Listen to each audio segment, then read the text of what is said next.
Naomi Mwasambili is an award-winning entrepreneur, consultant, and accredited project manager with over 2 decades of experience.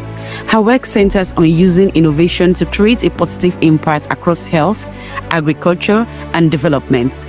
Having founded multiple organizations, including Livy Africa in Tanzania and the Neurolove therapeutic platform in the UK, she has supported hundreds of entrepreneurs. As a passionate advocate for making a positive impact with business, she is here to guide our conversation. Please welcome our moderator, Naomi Mwasambili.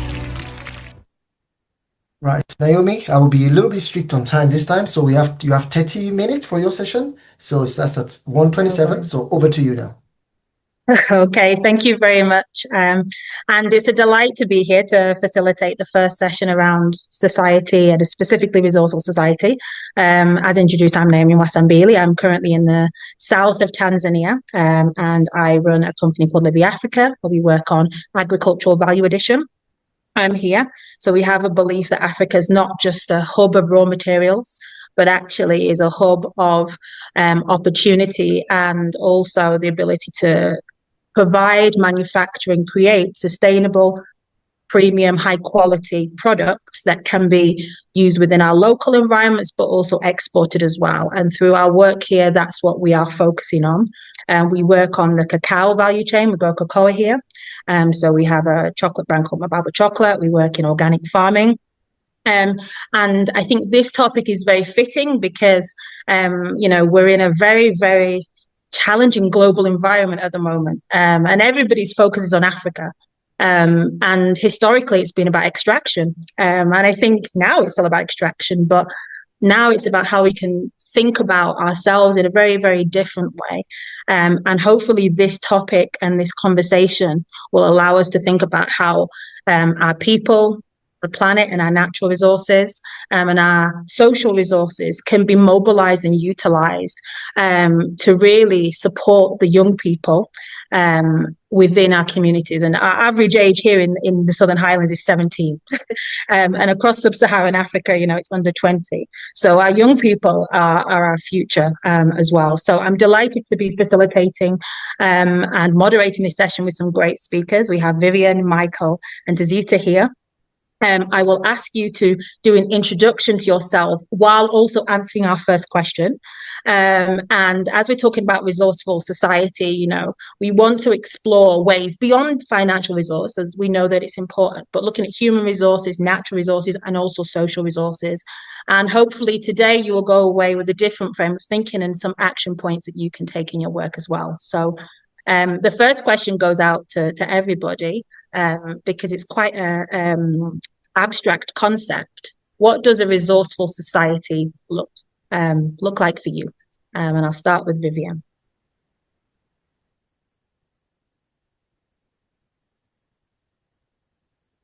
Do we have Vivian? Is Vivian here?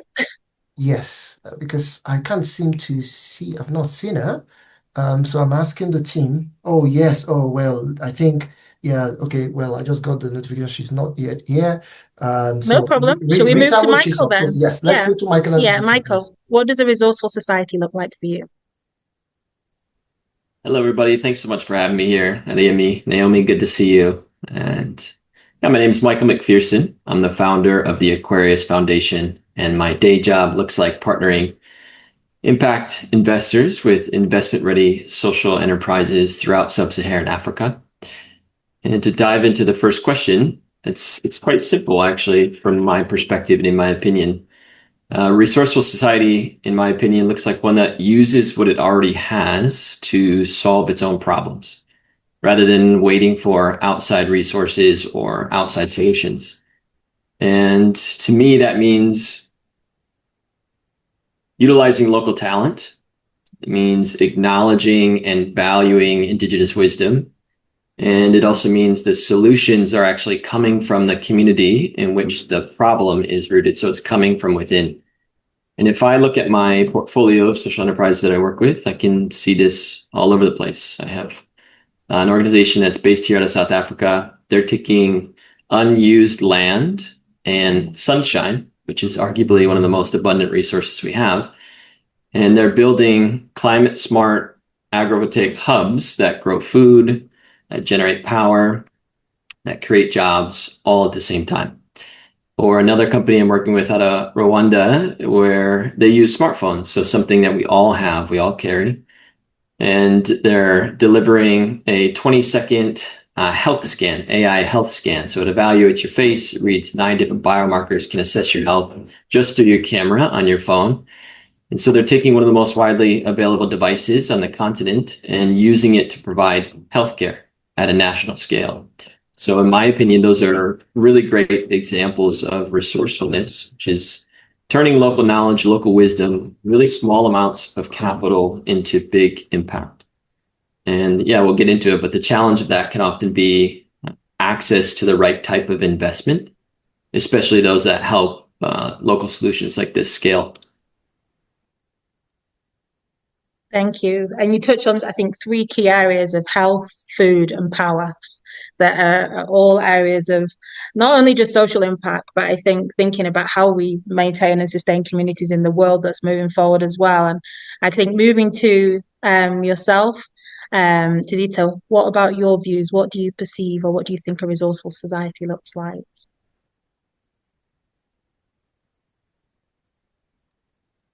Are you here, Tizzita? Yes. Thank you, Naomi. Can you hear me? We can, yes, we can. Thank you. Okay, perfect. Yeah, thank you so much for having me. My name is Tizzita, and I work within the social impact space. I consult for different institutions and organizations around social impact and sustainability. I'm a co-founding board member of Social Enterprise Ethiopia, and I'm the Africa representative. And for me, a resourceful society, I think Michael covered quite a lot of it, but I guess I could add a few things. Resourceful society really is, for me at this point in time, is also kind of really looking back. I think there's been a real divide between humanity and nature. So it's looking at how we can, one, bridge those to see how we sustained societies and ecosystems in a very in a way that allowed for everybody to flourish. So that's one thing. Look at how indigenous wisdom has been used before. Look at what kind of resources we have on the ground. The African continent's really well known for this in terms of like looking at the different initiatives that are around. I'm currently working a lot with textile waste, for example. There's a huge problem of lots of textile waste, especially now with fast fashion being moved into the African continent, and beaches in Ghana just full of textile waste. And so it's really interesting to see how African social entrepreneurs and designers are working together to kind of change that paradigm and see like, how can we use this waste? How can we recycle this waste? And how can we come up with ways that allow us to tackle this waste issue? Okay, great, thank you. So another one to add, waste, because we sometimes do become a bit of a dumping ground, don't we? Especially for clothes, for plastics, for a lot of things that are impacting our environment. We call it Batumba here. So every week you will find on Mondays, second-hand, third-hand, fourth-hand clothes being sold out, made plastics, made of some non-biodegradable materials that are impacting our environments. And I think we touched upon, and you touched upon, Michael, when you talk about access to finance, we'll move from there. But I also want to look at the human resource element as well, because, you're both leaders and you've both taken your journey, but we have a lot of younger people and people who have to sort of, put into practice. I know this is going a little bit off topic with the questions, but what do you think from your personal experiences are key skills that young people who are mobilizing these changes need to have and to contribute to making a resourceful society? And I'll come back to you first, maybe Tizzita, and then we'll come to Michael. Yeah.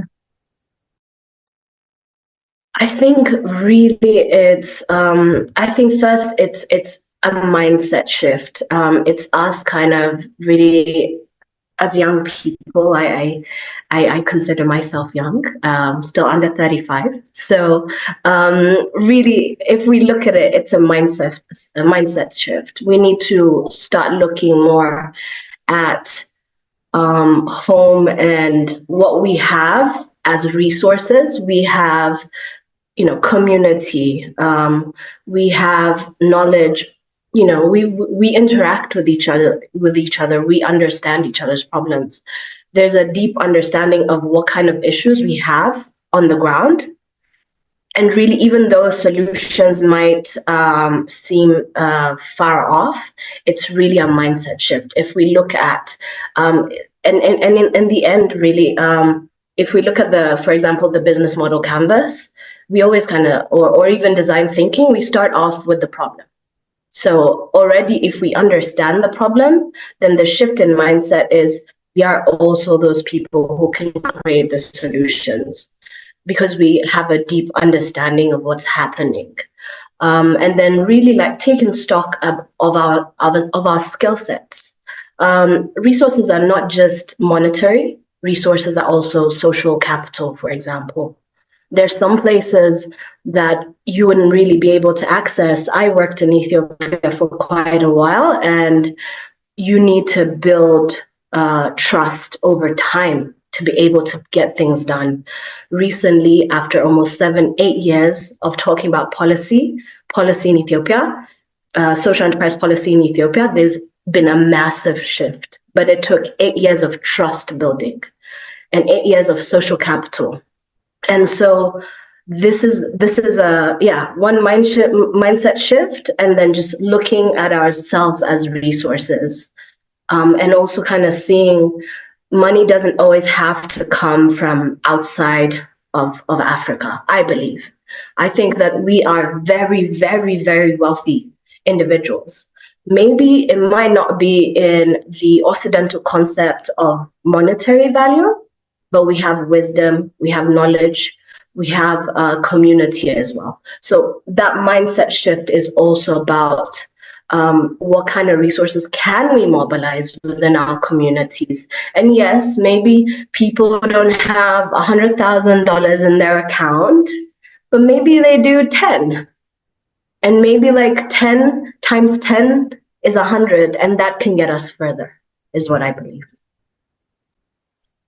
Okay, thank you very much. And I think mindset came up in the past couple of presentations as well, but I mean, I always don't know, how do you shift a mindset, and it's a really big thing, isn't it? Especially when, you've grown up in an area, you don't know what you don't know. You are a product of your environment. And there's maybe sometimes bigger forces that don't want you to know other things as well, and grow and develop and I guess that mindset is really, really key. But again, Michael, is there anything that you can add on this like development of mindset and what that might look like for young people here in Africa?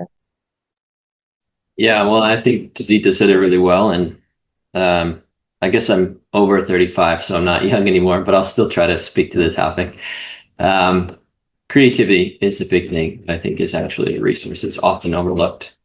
Creativity, and specifically creativity that's deeply embedded into the community. Sorry if there's background noise. I have someone doing construction demolition above me right now.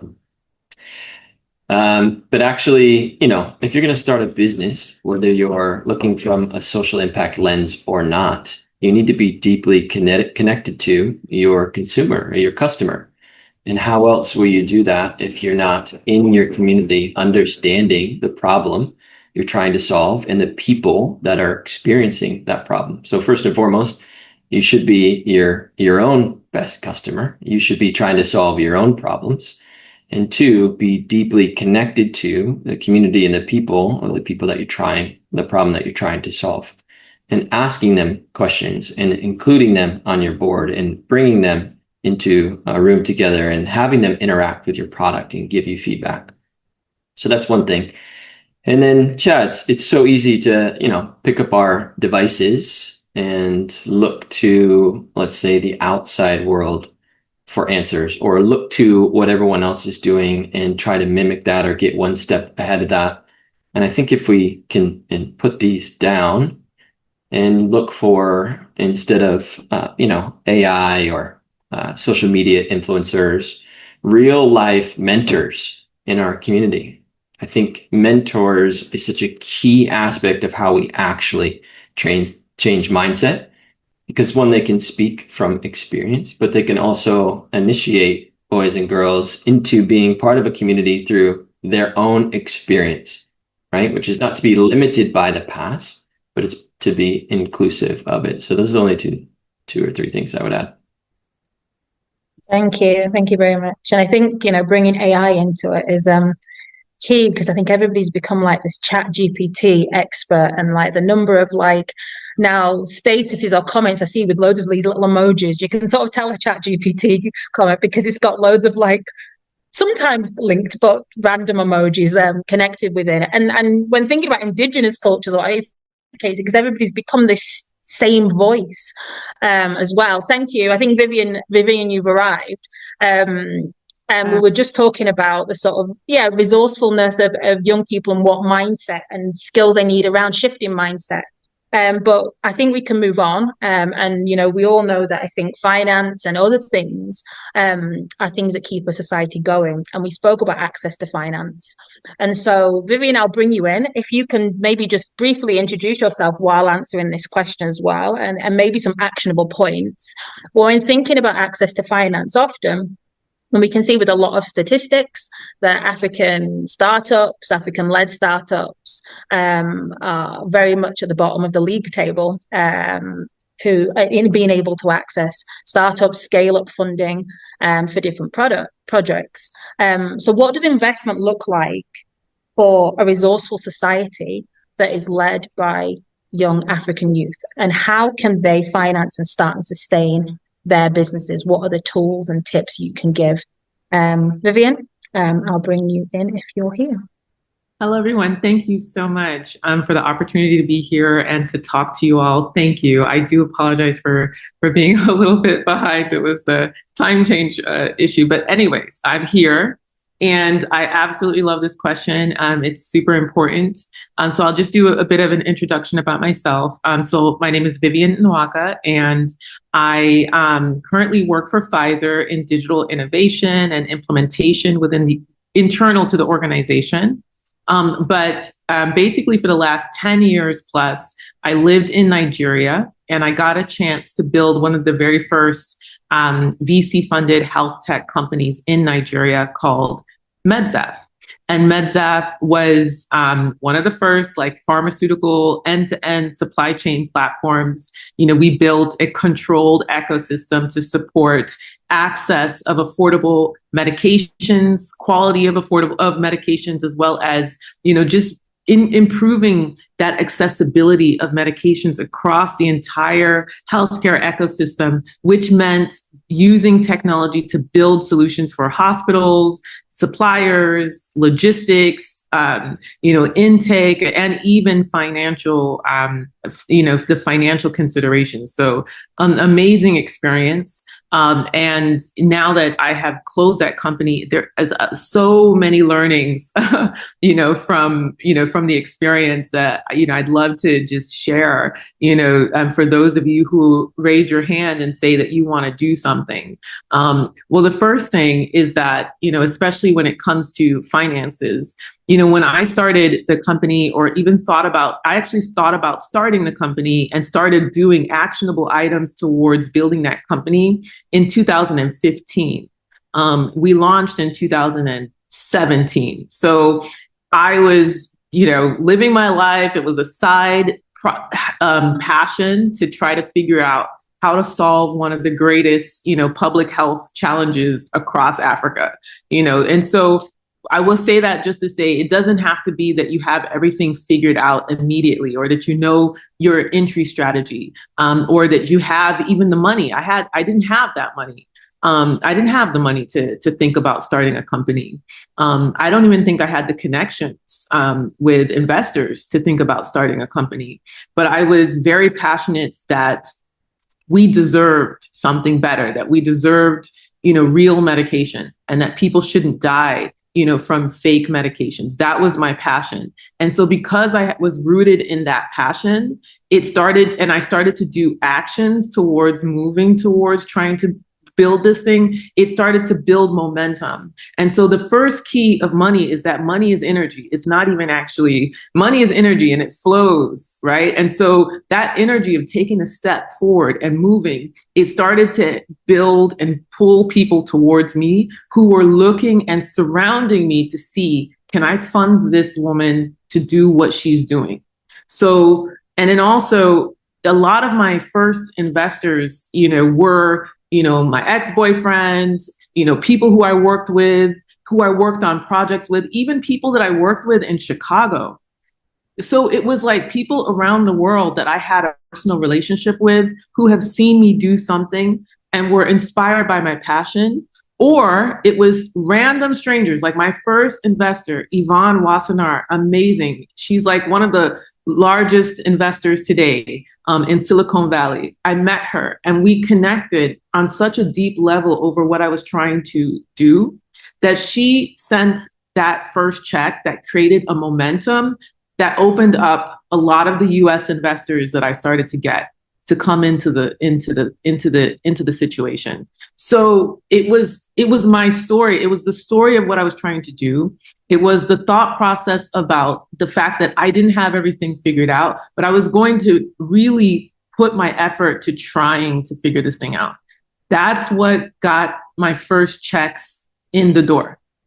So to go back to the question, just like, I guess, how do you raise money? Or, it's really, what are you, really kind of rooting yourself into, what it is that you're doing and why it's important, and aligning with people on many different levels about why they would be interested in funding what you're doing. Now, just to take it further and talk about sustainabilities and things that I wish that I had done maybe a little bit differently. So as the company started to grow and we, started to really kind of build relationships with, really important hospitals in Lagos. And then we started to grow outside of Lagos into larger hospitals and clinics across the country of Nigeria. One thing that I wish that I had really kind of done that I think maybe could be something that people can think about is I was solving one of the hardest problems that these hospitals had, right? They should have been investors. They should have been partners that were not only giving me money for the medications, but also investing in my solution. I remember being at one of the largest hospitals in the country of Nigeria, and the head of this hospital came out with blood all over his hand and body from surgery. And he just said, "Vivian, help me, help me."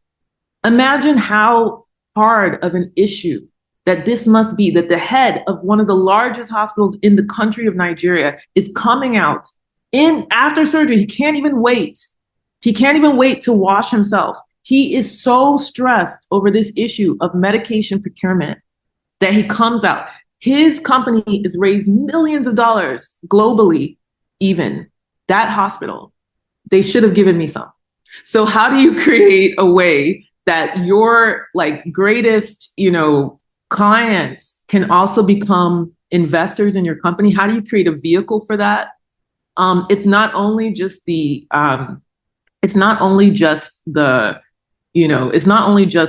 money that they'll give you for the service, but how do you make them more of a stakeholder or owner in what you're building so that it can really sustainably solve their problems? That's something I would have thought about a little bit differently and, maybe put some things in place.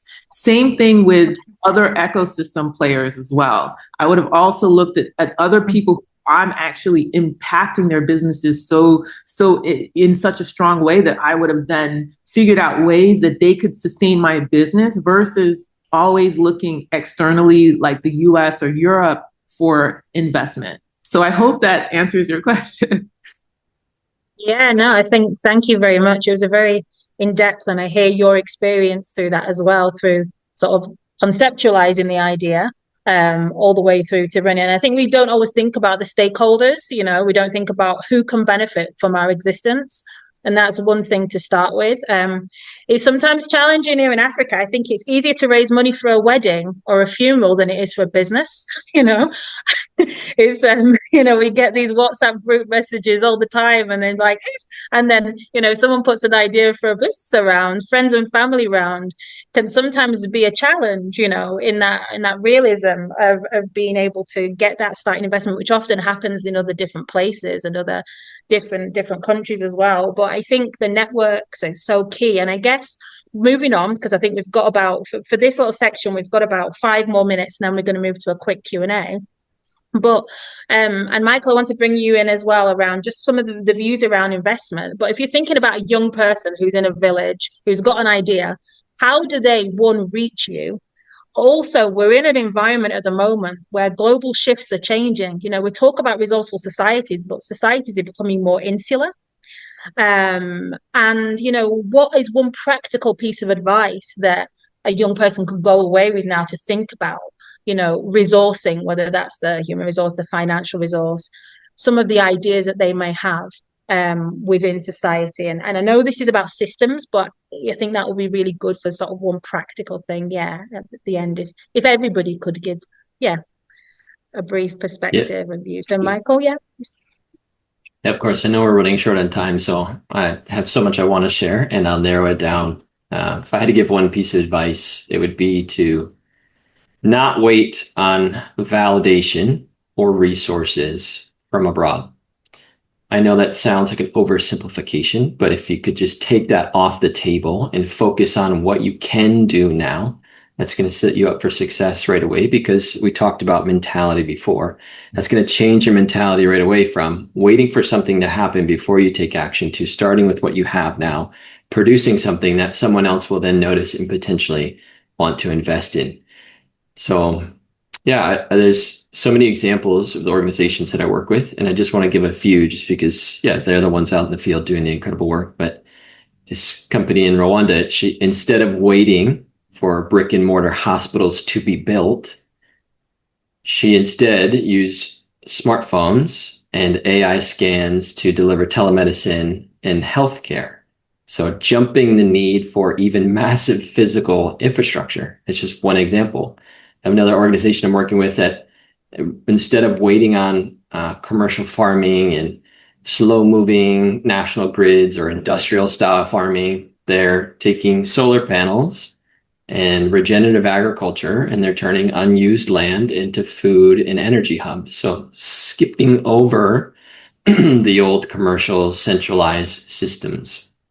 So again, it's just don't over-index on the foreign validation, and learn investor language, build the data-backed traction, and then seek African capital first. That would be another big advice on my behalf. It might be a little bit slower to move, but when it actually moves, it will more than likely stick.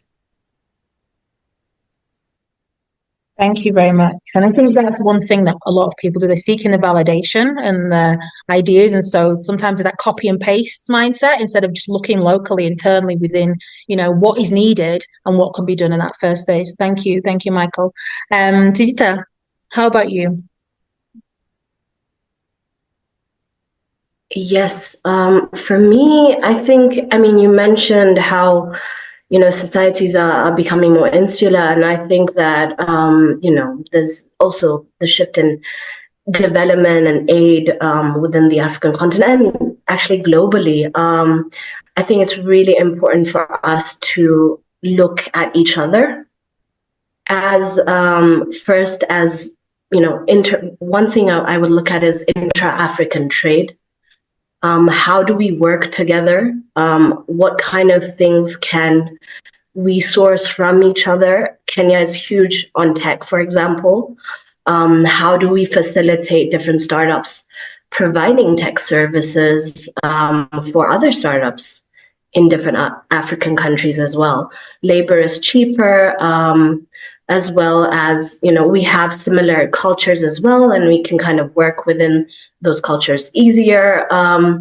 Of course, a global society is the ideal. I'm it's been lovely to be part of a global society, but given the current shift in dynamic, I think the African continent really needs to start looking at implementing, for example, the Africa Free Trade Agreement. We need to have better access to each other's markets. We need to, the minimum, which is we need to be able to travel. We need to be able to travel cheaply. You know, it's 20 euro for a flight from Denmark to Italy, but $1,000 from Addis to Dakar. It doesn't really make sense, you know? So we need to be talking to policymakers and be like, why does this exist and how do we remove this bottlenecks? Because if we are to grow, and we are to grow sustainably, and really I think we should also question the concept of growth and sustainability, because in a planet with finite resources, how can we grow infinitely? It doesn't make sense, you know? So we have to understand what we are pushing and see how we can create a dynamic that works for us specifically. And then, of course, see how we can build bridges with the world as well, so we can co-create a world that's good for everybody as well. Thank you. Thank you very much. And I think sometimes with social enterprise, we focus so much on impact and not on trade. And actually, you know, trade and being able to connect, like, you know, within the continent is so key. And infrastructure is a big, big part of that. And especially when thinking about resources, and it's often like in social enterprise, you've got so many people doing the same thing in each country, and you know they're being supported rather than looking at how that can be scaled up and different countries can work together and, like you say, cross benefit from different digital platforms or different innovations that have been created. So thank you for that. I know we're at 58, but Vivian, I'm going to bring you in for one last comment on that, and then I think maybe we might have a couple of minutes for any questions that the audience might have. So quickly type them in the chat before we move on. So yeah, Vivian, the final thoughts. I think, you know, everyone has kind of said a lot of what I would say. The biggest thing I would, you know, just, you know, maybe do a little bit differently if I were to do it all over again is, again, you know, just focusing on, you know, how can I build a community that where people who are all moving in the same direction and ensure that there's, you know, synergy to create that financial sustainability that allows all of our companies to grow, right? And so the thought process or that mindset of, you know, everyone kind of has to build their own fiefdom or, you know, crabs in the barrel, you know, I think that kind of mentality is a huge bottleneck for Africa's growth across the board. And so people actually coming together and saying, this all deserves us, you know, putting our energy together, and that we can grow the pie versus having to have a zero-sum mindset. Those are the things that I would kind of focus on in order to grow a new type of venture, because that's what I think, that type of mindset of we can grow this pie all together is really at the root of how we solve African problems in sustainable ways. Thank you very much. And I think that's the $1 million, how do we do it together? Because we've been divided, so now it's coming together, isn't it? So it's creating that new blueprint for the future.